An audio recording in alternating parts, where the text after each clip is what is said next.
CAA के लागू होने पर अंतर्राष्ट्रीय स्तर पर चिंताएं व्यक्त की गई हैं।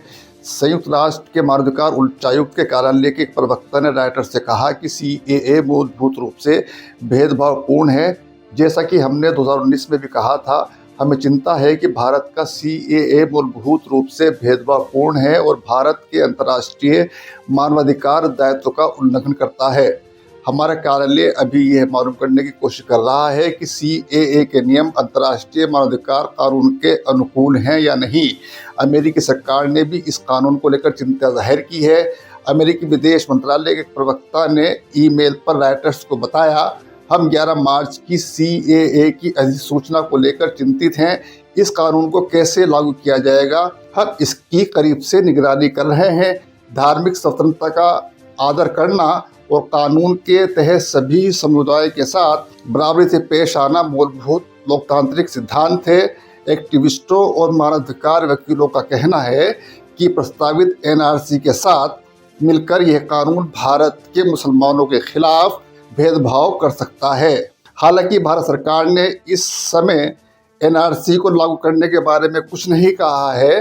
कुछ लोगों को यह चिंता है कि भारत सरकार कुछ सीमावर्ती राज्यों में बिना कागजात के रह रहे मुसलमानों की नागरिकता रद्द कर सकती है। ये खबर गोदी न्यूज़ चैनल और गोदी अखबारों में नहीं पढ़ी होगी आपने। वे कभी नहीं बताएंगे कि अंतर्राष्ट्रीय स्तर पर क्या कुछ कहा जा रहा है। रॉयटर्स ने लिखा है कि सामाजिक कार्यकर्ता मानते हैं कि नेशनल सिटीजन रजिस्टर के साथ इस कानून को मिलाकर भारत के 20 करोड़ मुसलमानों से भेदभाव किया जाएगा। कुछ को ये भी डर है कि इससे कई ऐसे मुसलमान जो सीमा के पास के राज्यों में रहते हैं और जिनके पास दस्तावेज नहीं है, उनकी नागरिकता जा सकती है। मानवाधिकार संस्था एमनेस्टी इंटरनेशनल ने कहा, सीएए धर्म के आधार पर भेदभाव को जायज़ बनाता है। यह अधिनियम अपनी संरचना में ही भेदभाव वाला है। यह कानून श्रीलंका के मुसलमानों और तमिल के प्रति भेदभाव करता है। नेपाल और भूटान जैसे देशों के प्रवासियों को नागरिकता से दूर रखता है। साल 2019 में जब शांतिपूर्वक विरोध हो रहा था तो सुरक्षा एजेंसियों ने अत्यधिक बल का इस्तेमाल किया, लोगों को हिरासत में लिया गया। हम अपील करते हैं कि प्रशासन लोगों की अभिव्यक्ति की आज़ादी का सम्मान करे।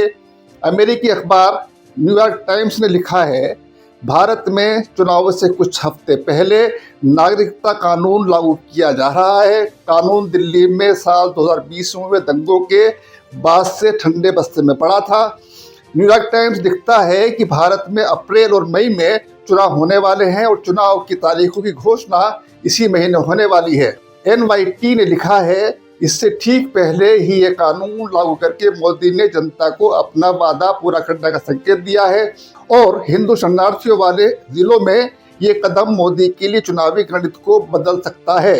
NYT ने लिखा है, राजनीति को अगर किनारे करके देखें तो इस कानून से भारत की विविधता से भरी डेमोग्राफी तो नहीं बदलने वाली है। कम से कम ये कानून अपने दम पर तो ऐसा नहीं कर पाएगा, लेकिन इससे मोदी ने ये साफ कर दिया है वो भारत के गणतंत्र को अपने तरीके से परिभाषित करना चाहते हैं। उनके हिंदू फर्स्ट विजन को लेकर वो किसी का विरोध बर्दाश्त नहीं करेंगे। एसोसिएट प्रेस ने सीएए पर अपनी रिपोर्ट में लिखा है कि कानून को मई में होने वाले आम चुनाव से पहले लागू किया जा रहा है और ये भारतीय जनता पार्टी के प्रमुख चुनावी वादों में से एक रहा है था। मोदी सरकार तर्क देती है कि ये कानून पड़ोसी देशों में धर्म के आधार पर प्रताड़ित लोगों को शरण देगा, लेकिन इससे भारत के मुसलमानों को कोई खतरा नहीं है। लेकिन नेशनल सिटीजन रजिस्टर भी मोदी सरकार की नीतियों का हिस्सा है, जिसके जरिए भारत से गैर कानूनी मुसलमानों को निकालने का प्लान तैयार किया गया है। इसे अभी केवल असम में लागू किया गया है। कानून के जानकारों विपक्षी पार्टियों का कहना है कि ये कानून संविधान के सेकुलर सिद्धांतों का उल्लंघन करता है। अल जजीरा लिखता है कि सीएए के आने से पहले भारत में नागरिकता पाने का आधार धार्मिक पहचान नहीं हुआ करता था। जो भी नागरिकता चाहता था उसे बस ये दिखाना होता था कि वो कानूनी तरीके से भारत में आए हैं और 11 साल से भारत में रह रहे हैं। नागरिकता के लिए यही नियम थे। नए नियम के बाद पाकिस्तान के अहमदिया, अफगानिस्तान के हजारा और म्यांमार से रोहिंग्या जैसे प्रताड़ित अल्पसंख्यकों को भारत आने के बाद नागरिकता के लिए 11 साल तक इंतजार करना होगा। लेकिन हिंदू, पारसी, सिख, बौद्ध, ईसाई और जैन हैं तो उन्हें बस वेद दस्तावेज दिखाने होंगे और 5 साल में उन्हें नागरिकता मिल जाएगी। हालांकि सीएए के तहत उन्हें फायदा मिलेगा जो 31 दिसंबर 2014 से पहले भारत आए थे। देश में सीएए को लेकर असम के ऑल असम स्टूडेंट यूनियन यानी आसू ने पूरे प्रदेश में सीएए के खिलाफ सत्याग्रह करने की घोषणा की है। मीडिया रिपोर्टों के मुताबिक मिजोरम में भी छात्रों का संगठन मिजो जिरलाई पॉल भी सीएए का विरोध कर रहा है। असम में विपक्षी दलों ने सीएए का लागू करने पर भाजपा सरकार की आलोचना की है। राज्य भर में सीएए के खिलाफ विरोध प्रदर्शन शुरू हो गए हैं। ऑल असम स्टूडेंट यूनियन 1979 में अवैध प्रवासियों की पहचान और उनके निष्कासन की मांग को लेकर 6 वर्षीय आंदोलन की शुरुआत कर चुका था। असम में मुसलमान नहीं हिंदू इस कानून का विरोध कर रहे हैं। इंडियन एक्सप्रेस की रिपोर्ट के अनुसार सीएए का विरोध करने वालों का कहना है कि यह 1985 के असम समझौते के प्रावधानों का उल्लंघन करता है जो केंद्र सरकार और आसू के बीच हुआ था, जिसने बांग्लादेश से अवैध प्रवासियों के खिलाफ 6 साल तक आंदोलन का नेतृत्व किया था। करीब 6 साल तक लंबे चले असम आंदोलन के बाद 1985 में भारत सरकार के साथ जो समझौता हुआ था उसके आधार पर एनआरसी बनी और 24 मार्च 1971 के बाद राज्य में आने वाले लोगों को विदेशी माना गया। लेकिन सीएए लागू होने से अब 2014 तक राज्य में आने वाले ऐसे विदेशी नागरिकों को भारत की नागरिकता मिल जाएगी। संगठन ने मंगलवार को कानून के नियमों की प्रतियां भी जलाई। 2019 में जब इसका कानून संसद में पारित हुआ था तब देश में कई जगह विरोध हुआ था। गुवाहाटी में ऑल असम स्टूडेंट यूनियन के बैनर तले लोग सड़कों पर उतरे थे और हिंसा भड़की थी। इसके बाद सीएए का मामला थम गया था। सीएए लागू होने के बाद आसू ने विरोध की तैयारी शुरू कर दी थी। इस बार 30 जनजातीय संगठन और 16 दलों का विपक्षी मंच विरोध में उतरा है। सरकार विरोध से निपटने के लिए रणनीति बना रही है। गुवाहाटी में जगह जगह बैरिकेडिंग कर दी गई है। कई थाना क्षेत्रों के खाली परिसरों में अस्थायी जेलें बनाई जा रही हैं। असम के सीएम हेमंत बिस्वा शर्मा का कहना है कि राजनीतिक दलों को सीएए के आंदोलन करते हुए गुवाहाटी हाई कोर्ट का आदेश ध्यान में रखना चाहिए, अन्यथा उन दलों का रजिस्ट्रेशन रद्द किया जा सकता है।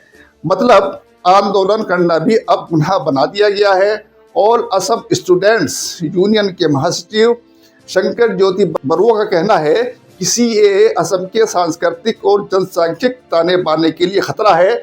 यह असमिया जाति के अस्तित्व को खत्म करने की साजिश है। हमारे कार्यकर्ताओं को थाने में बुलाकर आंदोलन से दूर रहने के लिए बॉन्ड पेपर पर हस्ताक्षर करवाने की कोशिश हो रही है।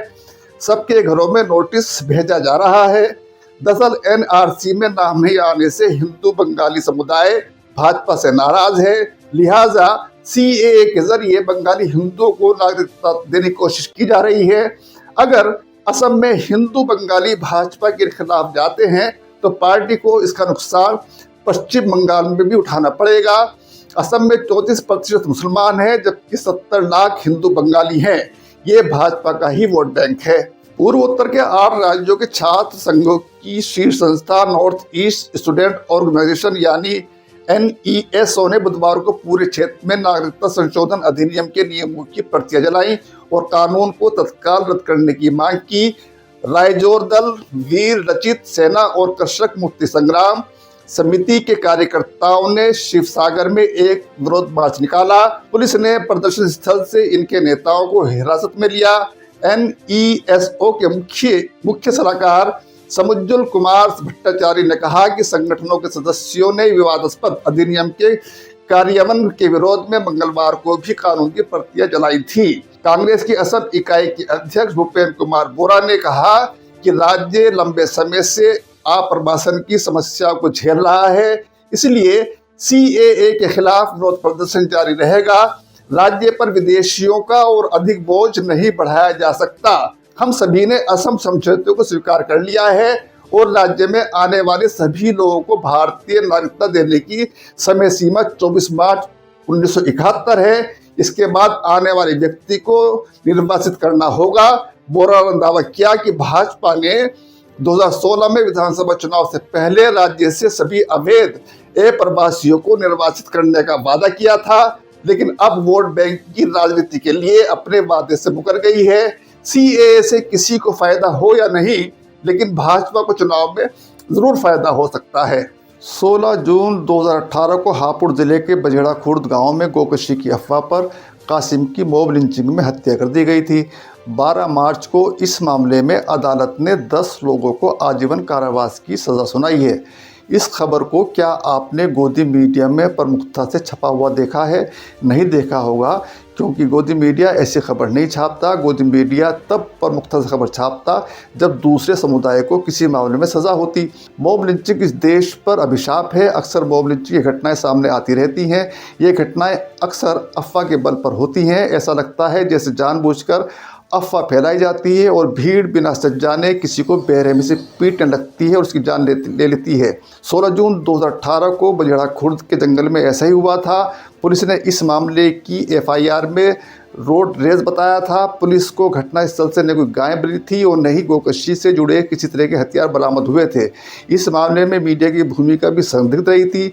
एक अग्रणी अखबार ने पहले पन्ने पर इस घटना की खबर को गाय और बछड़े की तस्वीर के साथ प्रकाशित किया था। अखबार ने इसे घटना स्थल से बरामद गोवंश बताया था। अखबार ने बताया था कि मौके से 2 गाय और 1 बच्चा बरामद की गई हैं। लगता है कि अखबार ने भी तथ्यों को छुपाया और अफवाह के आधार पर ही खबर लिख दी थी। कुल मिलाकर मामला अफवाह पर आधारित था। समय समय पर गाय के नाम पर खुलकर मॉब लिंचिंग की जाती रही है। मॉब लिंचिंग करने वालों को हीरो की तरह पेश किया जाता रहा है, जो बहुत ही दुर्भाग्यपूर्ण है। जाहिर है गाय के नाम पर राजनीति करने और बेगुनाहों की मॉब लिंचिंग का सीधा संबंध राजनीति से होता है। इस तरह की घटनाओं से धार्मिक ध्रुवीकरण करने में मदद मिलती है।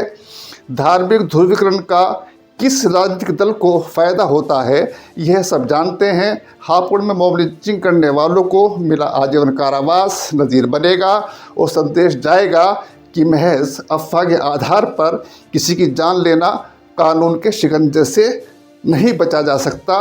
अगर कोई अपराध कर रहा है तो उसे सजा देने का अधिकार कानून को है, लेकिन उन्मादी भीड़ को।